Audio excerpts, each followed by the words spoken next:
There are no shortage of actors out there who have a passion for politics. But for Kal Penn, being politically active goes far beyond raising funds and raising awareness.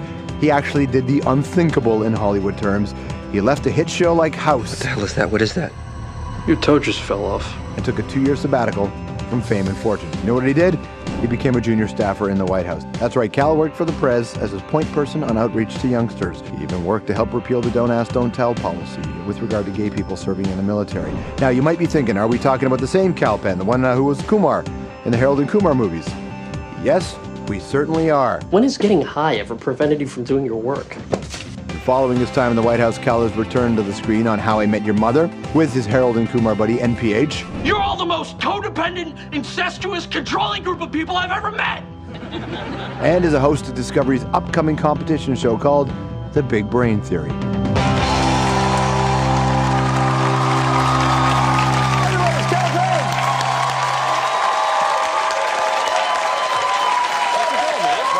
Thank you. Thanks for having me. Nice to see you.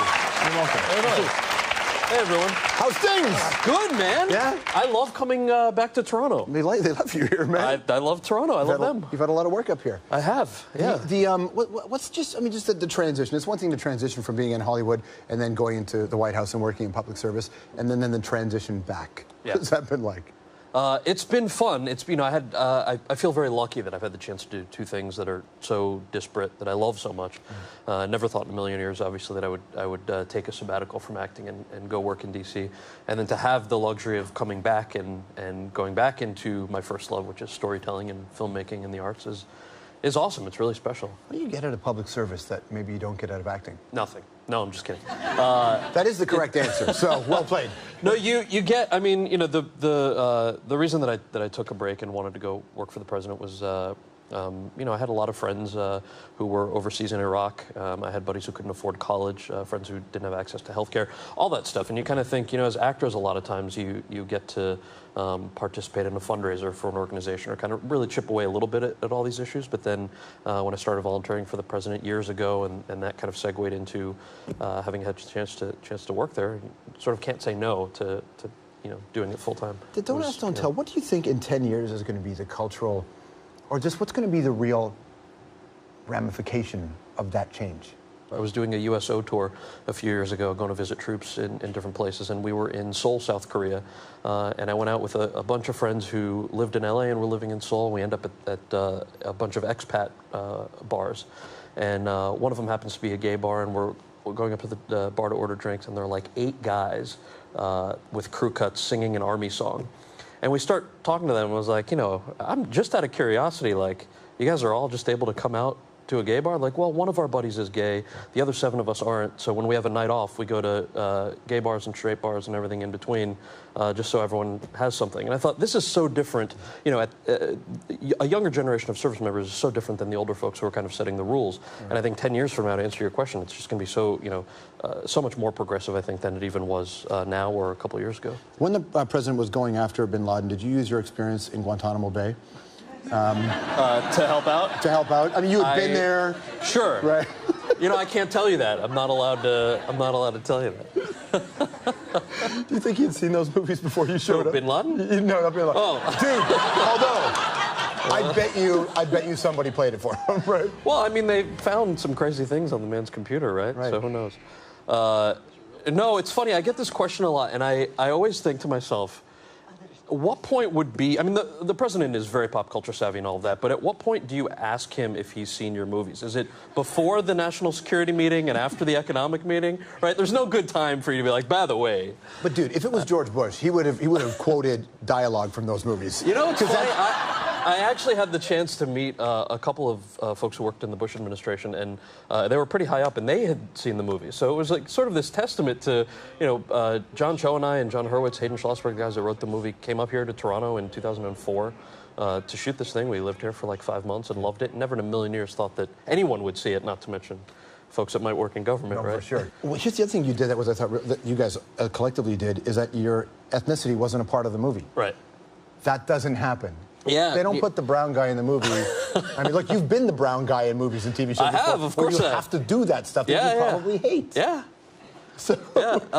And this is all a testament to the guys that wrote it, right? And the story goes, these two guys, John Hurwitz and Hayden Schlossberg, they grew up in New Jersey, and they said to themselves, it's really weird that when we watch movies with our buddies, no one looks like our buddies.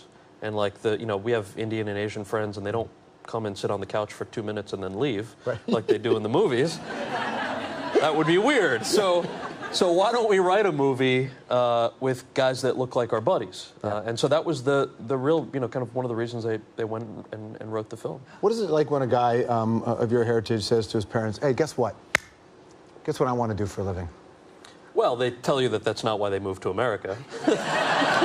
Not so that you could be an actor. In retrospect, I think it's understandable why any parent would feel that way, and thankfully my parents came around actually only just a couple of years ago when I was on the TV show House. Maybe it was because I finally was playing a doctor, right? And that was the closest they could get. But I'm very lucky; they're very supportive. Well, listen, man, if playing a doctor on TV wasn't good enough, how about telling them you're going to leave acting for a while to go into the White House? My dad actually, when I called him to tell him that, he started laughing, and I said, "What's so funny?" And he goes, "Well, look, son, you finally have a stable acting job," because I was on House for 2 years at that point.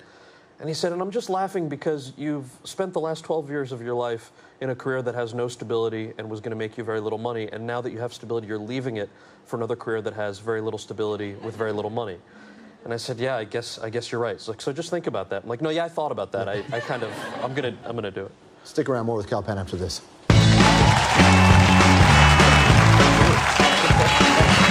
All right, up next, more with Kal on his time at the White House. But so let's not mention the time the Canadians/British burned it down.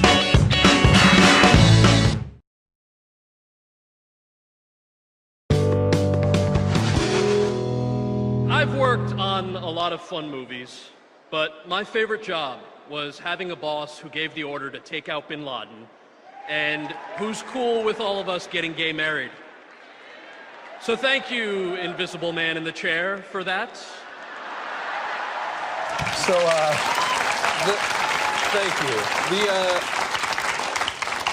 I had never done a speech like that before. I was very nervous. Were you? Yeah. I mean, it was all, I basically got the chance to just tell stories about like 10 of my friends, but it was cool. It was a nice, fun crowd. How do you manage nerves? A lot of blow. No. I'm kidding. There was a pause before you guys laughed. Hold on. So I want you to know that the person who's closed captioning this right now, hello to you out there, I hope you're having a great night. If you don't put in parentheses, audience laughs, all people are going to read is a lot of blow. Yeah. Please put in audience laughs. When you say I want to leave House to work with the president, and did they tell you right then you're going to kill yourself? No, they said, it was really sad, and I'll, there's something that it put like a knot in my stomach. The scene, you don't see Kuttner take his own life, but you see when his coworkers find his body. Yeah. And you don't see his face, you don't see from the waist up, but the director wanted me to play myself. He didn't want to just hire a stunt double. Not with those legs, man. Right? Thank you. Show them gams. But the way we did it was, Olivia and Omar, if I'm remembering correctly, they have blood on their faces from performing CPR. So I had blood all over my face, and I was just, kind of laying there, and it was intense. And I don't think I was prepared for it because I just thought, I just have to lay here, and you're shooting this insane, really tragic scene around you, and it messes with your head a little bit. After you say cut, I imagine you just don't let it go. No, none of us did. We kind of, it was a bothersome, tough scene. Anthropology time, sir. Okay. Apparently you played a sax in high school. I did. Did you ever consider a Kennedy G 80s perm? No, but now I am. You need to play, that's your next movie, man. Yeah. An 80s sax player. Yes. Who's a tougher boss, Dr. House or former White House Chief of Staff Rahm Emanuel? Rahm. Yeah? Oh, yeah. Is Rahm intimidating? I didn't find him intimidating, but I mean, I'll always answer that question with the real life person instead of the fakie, right? If you got to meet one historical horse, which would you pick? Pegasus, Seabiscuit, Trigger, or Mr. Ed? Mr. Ed. And why? He talks. How often, more than 5 or less than 5 times, have you used, before my days in the White House, to pick somebody up in a bar? Ooh. I have not used that. Your pause. Do I need to? Your pause indicated more than 5 times. I would.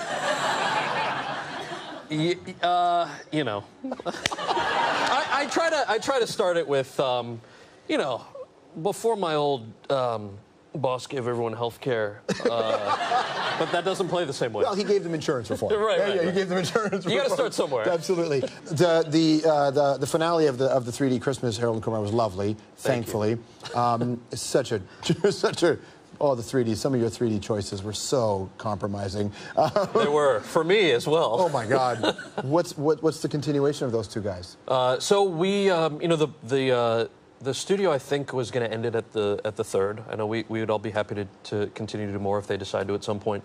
They're shopping around an animated version of it now, which John and I have both agreed to voice, obviously, and the two guys who wrote all 3 scripts are writing it. So we're hoping that, you know, by the spring we might get on Comedy Central with that. Kal Penn, everybody. We'll be right back. Thanks,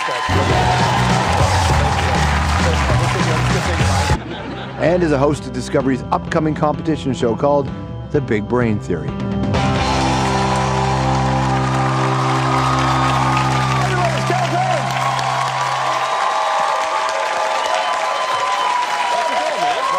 Thank you. Thanks for having me. You're welcome. Hey, everyone. How's things? Good, man. Yeah? I love coming back to Toronto. They love you here, man. I love Toronto. I love them. You've had a lot of work up here. I have, yeah. What's just the transition? It's one thing to transition from being in Hollywood and then going into the White House and working in public service, and then the transition back. Yeah. What's that been like? It's been fun. It's, you know, I feel very lucky that I've had the chance to do 2 things that are so disparate that I love so much. Never thought in a million years, obviously, that I would take a sabbatical from acting and go work in D.C. And then to have the There are no shortage of actors out there who have a passion for politics, but for Kal Penn, being politically active goes far beyond raising funds and raising awareness. He actually did the unthinkable in Hollywood terms. He left a hit show like House. What the hell is that? What is that? Your toe just fell off. And took a 2-year sabbatical from fame and fortune. You know what he did? He became a junior staffer in the White House. That's right, Kal worked for the Prez as his point person on outreach to youngsters. luxury of coming back and going back into my first love, which is storytelling and filmmaking and the arts, is awesome. It's really special. What do you get out of public service that maybe you don't get out of acting? Nothing. No, I'm just kidding. That is the correct answer, so well played. No, you get, I mean, you know, the reason that I took a break and wanted to go work for the president was, you know, I had a lot of friends who were overseas in Iraq. I had buddies who couldn't afford college, friends who... He even worked to help repeal the Don't Ask, Don't Tell policy with regard to gay people serving in the military. Now, you might be thinking, are we talking about the same Kal Penn, the one who was Kumar in the Harold and Kumar movies? Yes, we certainly are. When has getting high ever prevented you from doing your work? Following his time in the White House, Kal has returned to the screen on How I Met Your Mother with his Harold and Kumar buddy, NPH. You're all the most codependent, incestuous, controlling group of people I've ever met!